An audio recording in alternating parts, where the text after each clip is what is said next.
welcome, audience. You're welcome to your favorite program, La Lumiere and I'll be your host today, Toyin Adisa. The usual hosts, we are turning the tables on him today. He's going to be my guest, and he's here with his beautiful wife. Hello, Adebimpe. You're welcome to the program. Thank you.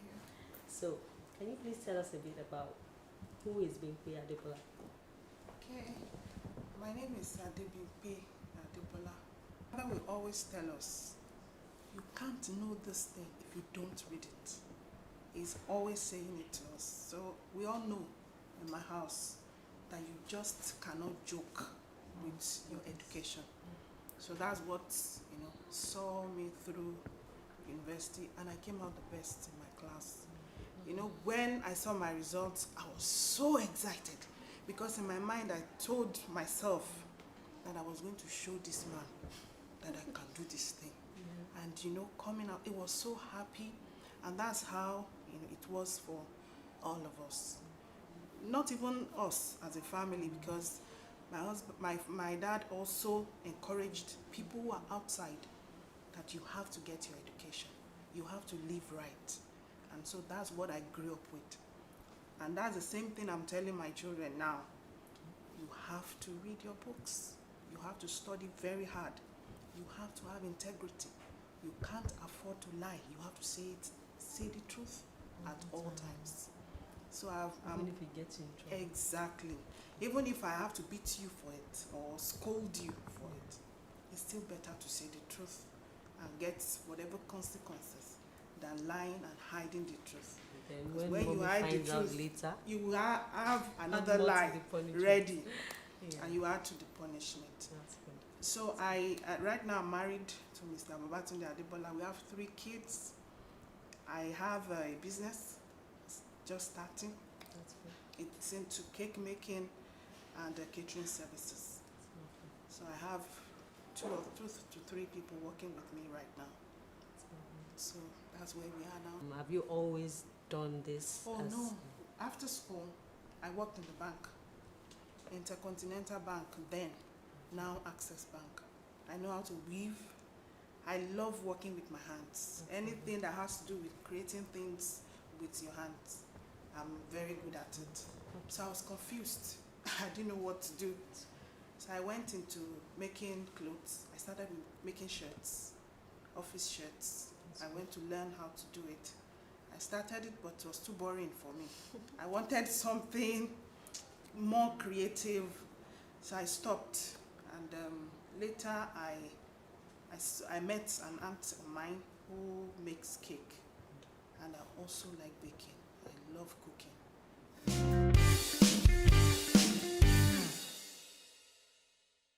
You're welcome back to La Lumiere DJ. And if you're just joining us, you've not missed too much, but we're here to get to know Tunde Adebola today. It feels good to be a guest. It's a good feeling, and even more so because I'm beside my beautiful wife, Adebimpe. I was born in a city in Nigeria called Kaba, to very modest parents, Dr. and Dr.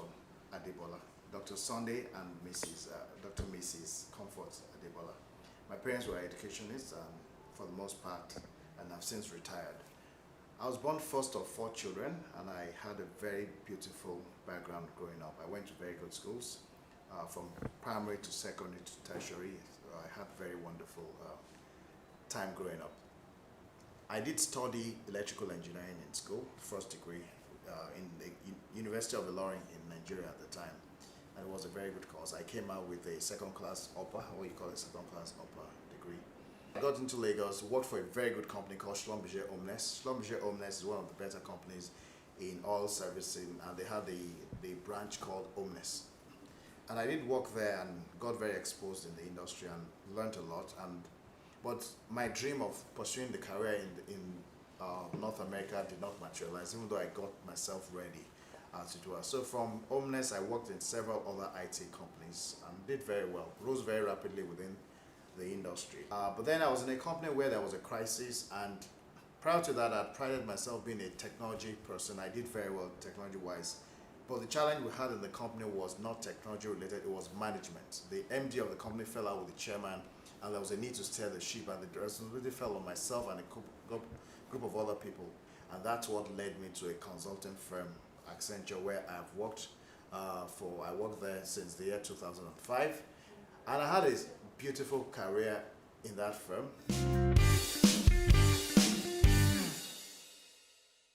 The first thing I like to say is that depression is a normal, I won't say normal, but it's not as far-fetched as many of us think. In the period that I had depression, I was going to work, I was going to church. I'm saying that deliberately because a lot of people associate stigma with depression, but there's no need. It's an illness just like others that you can come out of. It's not a death sentence, and I felt it was very important to start with that. And that's why I'm very proud to say, yes, I did have it, but that's in my past and not in my present. The reality was that I had a clinical depression. It was a strange experience for me. That was the first time ever. Now, there have been times where, like I said, I didn't want to go to North America, and each time it was like there was a closed door. I would go into a phase of, ooh, so what do I do with my life now? The world has come to an end. I don't have a plan B, etc.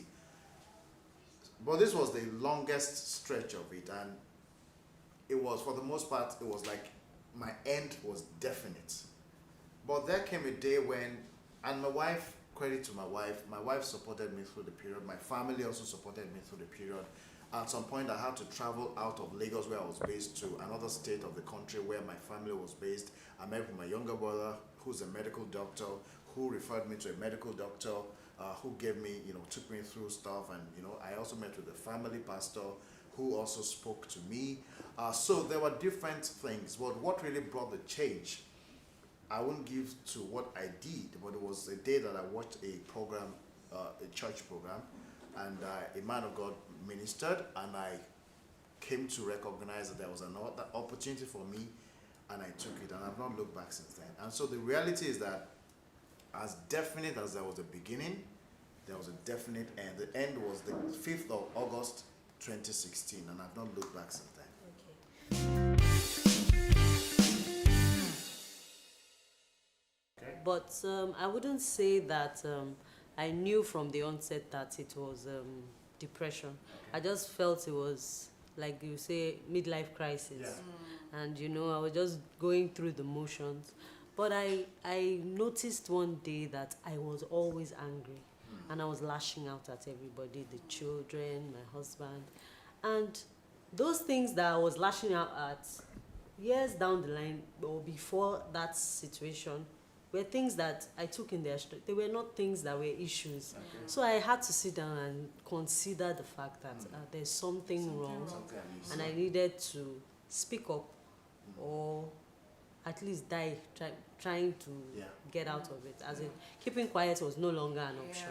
So there are a lot of people who go through circumstances, situations where they feel they are helpless. Finding one person to talk to is the first step in the right direction. Talking to one person helps. If somebody else sees it from another perspective, even if they can't do anything to help you, saying a word of prayer with you goes a long way to helping your situation. So what else did you do? Did you maybe read books?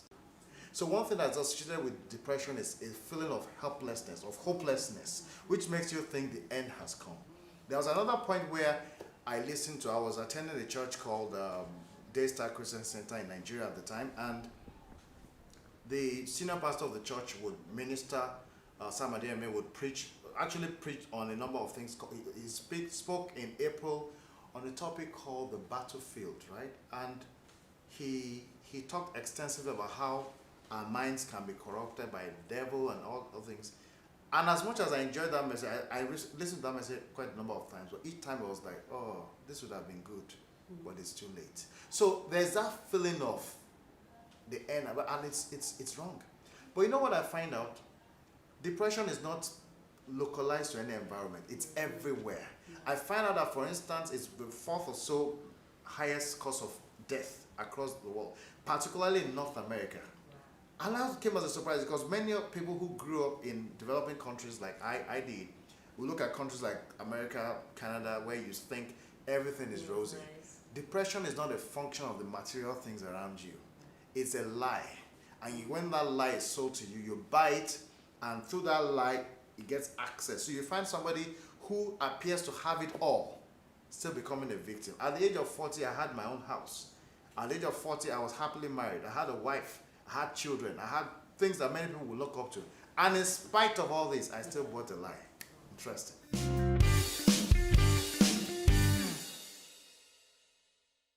You're welcome back to La Lumiere DJ, and this is our final segment where I'm going to be asking my guests what they want to be remembered for. Of late, I've been getting information about the woman that we all know, Mother Teresa, and I see that she made a lot of sacrifices for even people who cannot help themselves, and up till today, we still remember her. That's the kind of life that I want to live. Help people. I want, I have this picture of me getting to heaven and seeing people lining up and saying, thank you for paying my school fees. Thank you for giving me education. Thank you for training me. All those people who are less privileged, who by their own, they will not be able to do something. Then you are coming in, helping them, giving meaning to other people's life, helping them to fulfill their own destiny. What about you, Tunde? I recently have become very clear about my mission. I am a consultant, I'm an entrepreneur, and I'm an apostle in the marketplace, as I said earlier. But of all things, what I like to be remembered for is that I reintroduced Jesus Christ in this dispensation. I respect a lot of men of God, but my ultimate role model is Jesus Christ, and he's the one I patterned my life with. So I would like to be remembered as the man who reminded the world of who Jesus was. I like to be remembered as the man who showed life. That's because the very things that intimidated me in the past have now become my opportunities. We're going to give you this. We took a shot of you while we were having the program, Okay. and that's going to be for you. Thanks for Thank coming. you. And Tunde, even though you are our host usually, we are going to give you a gift today. I want a handshake. This is the first gift I'll be getting from La Lumiere DJ, so it's welcome. Thank you. so much. Thank you very much. This is good. This is beautiful. And because I am used to giving gifts, I'll give you a gift as well. So I have a gift of my own. This is your first time of anchoring this. This is the first time I will ask any other person to anchor it, and you've done an excellent job. So to remind you very much of what you've done, that's for you. We look forward to seeing you at another program, and we wanted to say keep shining. Thank you.